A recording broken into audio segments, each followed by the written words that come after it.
पवार एकत्र येतील, कुटुंबातलं अंतर मिटेल, दोन पक्ष एक होतील, राजकारणात भल्याभल्यांना चकवा बसेल. ह्या होत्या चर्चा. मागचे काही दिवस महाराष्ट्राच्या राजकारणात सुरू असलेल्या चर्चा. पण ह्या होत्या पडद्याच्या पुढं सुरू असलेल्या चर्चा. पडद्याच्या मागे काय घडलं? तर शरद पवार आणि देवेंद्र फडणवीस एकत्र आले. फार चर्चा झाल्या नाहीत, कुठले स्टेटमेंट आले नाहीत, फक्त एक भेट झाली आणि डाव फिरला. तोही असा फिरला की फक्त 5 मिनिटात कित्येकांना क्रीज सोडून द्यावी लागली, बॉल न खेळताच. ही सगळी सूत्र हाती आली आहेत मुंबई क्रिकेट असोसिएशनच्या निवडणुकीत. 12 नोव्हेंबरला मुंबई क्रिकेट असोसिएशनच्या निवडणुकीचं मतदान पार पडणार आहे. पण यात सगळ्यात जास्त चुरस ही अर्थातच अध्यक्षपदासाठी होती. मोठी नावं चर्चेत आली, राजकीय युत्या चर्चेत आल्या. पण पवार फडणवीसांच्या एका भेटीनं गेम फिरला आणि अजिंक्य नाईक यावेळी बिनविरोध अध्यक्ष झाले. एका भेटीत झालेल्या पवार फडणवीस युतीनं एमसीए इलेक्शन कसं फिरलं, नेमकं काय घडलं, पाहूयात या व्हिडिओमधून. नमस्कार, मी कुणाल पाटील आणि तुम्ही पाहताय नेमका मुद्दा काय. आता मुंबई क्रिकेट असोसिएशन म्हणजेच एमसीएची निवडणूक ही दरवेळी चर्चेत असणारी निवडणूक आहे. मुंबई क्रिकेट असोसिएशन मुंबईचं क्रिकेट ऑपरेट करतं, पण यावर क्रिकेटर्सचा होल्ड नाही. इथं होल्ड आहे राजकारण्यांचा. इथल्या इलेक्शनमध्ये राजकारणी अड्डा मागतात, आपापले प्लेयर्स मैदानात उतरवतात. पण गेम फिरतो कधी आणि कोणाच्या बाजूनं? तर मैदानात उतरलेला प्लेयर आपल्या बाजूने वळवून घेणं ज्या कॅप्टनला जमतं त्या कॅप्टनच्या बाजूनं.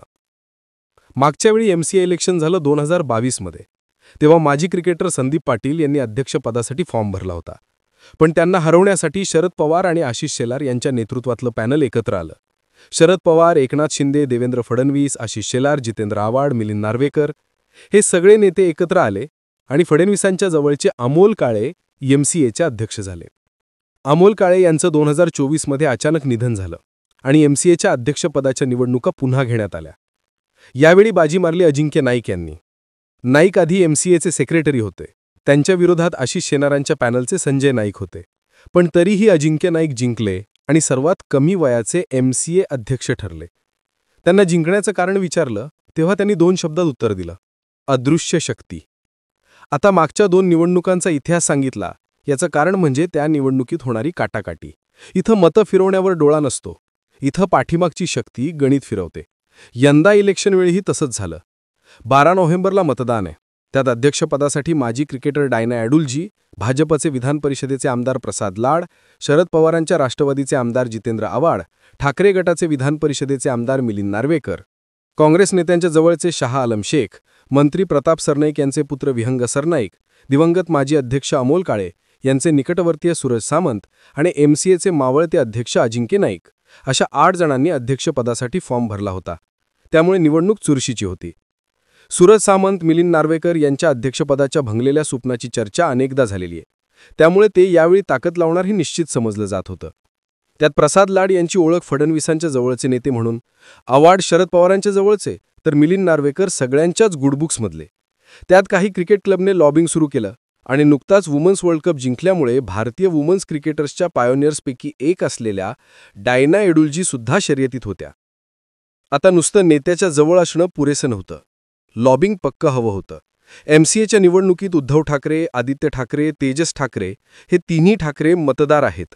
पण म्हणून ठाकरेंचा शब्द फायनल असं होत नाही. इथं देवेंद्र फडणवीस मतदार नाहीत, पण त्यांच्या शब्दाला वजन आहे. आणि शरद पवारांनी मतदान, पॅनल, बॅकिंग आणि निकाल या सगळ्या गोष्टींवर कित्येक वर्ष पकड ठेवली आहे. त्यामुळे लॉबिंग सुरू झालं ते याच दोन्ही नेत्यांभोवती. मिलिंद नार्वेकरनी आपल्या अध्यक्षपदाच्या प्रचारासाठी जे डिजिटल बोर्ड बनवले त्यावर त्यांचा आणि फडणवीसांचा एकत्र फोटो होता. प्रताप सरनाईकांनी आपले पुत्र विहंग सरनाईक यांच्यासाठी शरद पवारांची भेट घेतली. तर जितेंद्र आव्हाड यांची निष्ठा महत्त्वाची होती. आता एमसीएच्या निवडणुकीत 3 माणसं किंगमेकर ठरतात: देवेंद्र फडणवीस, शरद पवार आणि आशिष शेलार. 2024च्या निवडणुकीत शेलारांना शह द्यायला पवार फडणवीस एक झाल्याची चर्चा झाली आणि 2022च्या निवडणुकीत क्रिकेटर संदीप पाटलांना शह द्यायला सगळे राजकारणी सहज एकत्र आले. सामना एकतर्फी झाला. आता यंदा सगळ्याच राजकीय नेत्यांचं लॉबिंग भक्कमपणे सुरू होतं. आगामी मुंबई महापालिका इलेक्शन बघता इथं ताकद दाखवून देणं कुठल्याही नेत्याला चुकवायचं नव्हतं. पण या निवडणुकीत एक गेम अशी असते की मोठे नेते फक्त अध्यक्षपदाचा फॉर्म भरत नाहीत, तर ते इतर पदांचाही फॉर्म भरतात. म्हणजे जरी अध्यक्षपदाचा चान्स चुकला तरी दुसऱ्या पदांवर बाजू सिक्युअर राहते. पद सोडावं लागतं, पण एमसीए सोडावी लागत नाही. 10 नोव्हेंबर हा अर्ज मागे घेण्याचा शेवटचा दिवस होता आणि त्याच दिवशी गेम फिरायला सुरुवात झाली. दुपारनंतर अर्ज मागे घेण्याच्या बातम्या यायला सुरुवात झाली. सकाळी पहिल्यांदा आलेली बातमीमुळे संकेत मिळाले. बातमी होती भेटीची, शरद पवार आणि देवेंद्र फडणवीस यांच्या भेटीची. राज्यात अजित पवारांची पुत्र पार्थ पवार यांचं नाव जमीन घोटाळ्यात पुढं येणं आणि त्यावर देवेंद्र फडणवीसांनी घेतलेली भूमिका प्रचंड चर्चेत आहे. अशावेळी शरद पवार आणि देवेंद्र फडणवीसांची 10 ते 15 मिनिटांची भेट वर्षा बंगल्यावर झाली आणि या भेटीचा परिणाम दिसायला सुरुवात झाली. 10 नोव्हेंबरला दुपारी 4 वाजेपर्यंत अर्ज माघारी घेण्याची मुदत होती आणि MCAमध्ये वेगवेगळ्या घडामोडी घडायला सुरुवात झाली. अध्यक्षपदासाठी इच्छुक असलेल्या 6 जणांनी आपले अर्ज मागे घेतले. अजिंक्य नाईक आणि प्रसाद लाड अशी 2 नावं मैदानात राहिली. पण या दोघांची MCA ऑफिसमध्ये एक मीटिंग झाली आणि त्यानंतर प्रसाद लाड यांनी सुद्धा अर्ज मागे घेतला. अजिंक्य नाईक बिनविरोध MCA अध्यक्ष म्हणून निवडून आले. विशेष गोष्ट म्हणजे अजिंक्य नाईक यांच्या कूलिंग पिरियडचा उल्लेख करत त्यांच्या विरोधात कोर्टात जाणारे शाह आलम शेख यांनी सुद्धा आपला अध्यक्षपदाचा अर्ज मागे घेतला.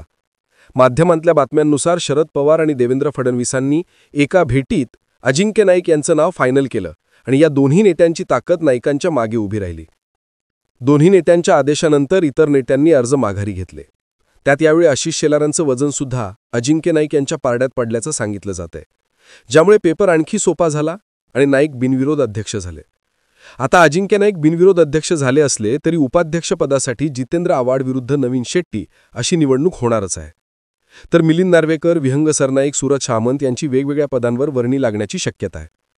पण सूत्रांनी दिलेल्या माहितीनुसार फडणवीस आणि पवारांनी एका भेटीत MCAच्या सगळ्याच मेंबर्सची नावं निश्चित केलेली आहेत. आता प्रश्न राहतो, या सगळ्यात गेम कोणाचा झाला? तर MCAमध्ये अध्यक्षपदासाठी जोर लावून सत्ता केंद्र म्हणून पुढे येण्याचा चान्स अनेक नेत्यांनी घेऊन पाहिला.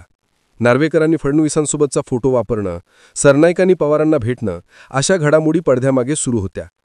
महिला क्रिकेटचं महत्त्व अधोरेखित करण्याचा प्रयत्न डायना ॲडुल्जींच्या माध्यमातून झाला. पण या राजकारणात पवार पुन्हा किंगमेकर ठरले आणि फडणवीसांनी आपल्या शब्दाची किंमत पवारांनी वर्षावर येऊन घेतलेल्या भेटीतून दाखवून दिली. असलंही तरी MCAमध्ये देवेंद्र फडणवीस या नावाची ताकद सलग दुसऱ्या इलेक्शनला दिसून आली. इथं निष्ठावान आणि जवळचे मागे पडले ही वस्तुस्थिती आहे. बाकी मुंबई क्रिकेटमध्ये राजकारण्यांसोबत राजकारण्यांनी केलेल्या राजकारणाबाबत तुम्हाला काय वाटतं? तुमची मतं आणि प्रतिक्रिया कमेंट करून नक्की सांगा आणि माहितीपूर्ण व्हिडिओज पाहण्यासाठी नेमका मुद्दा काय या YouTube चॅनलला सबस्क्राईब करायला विसरू नका.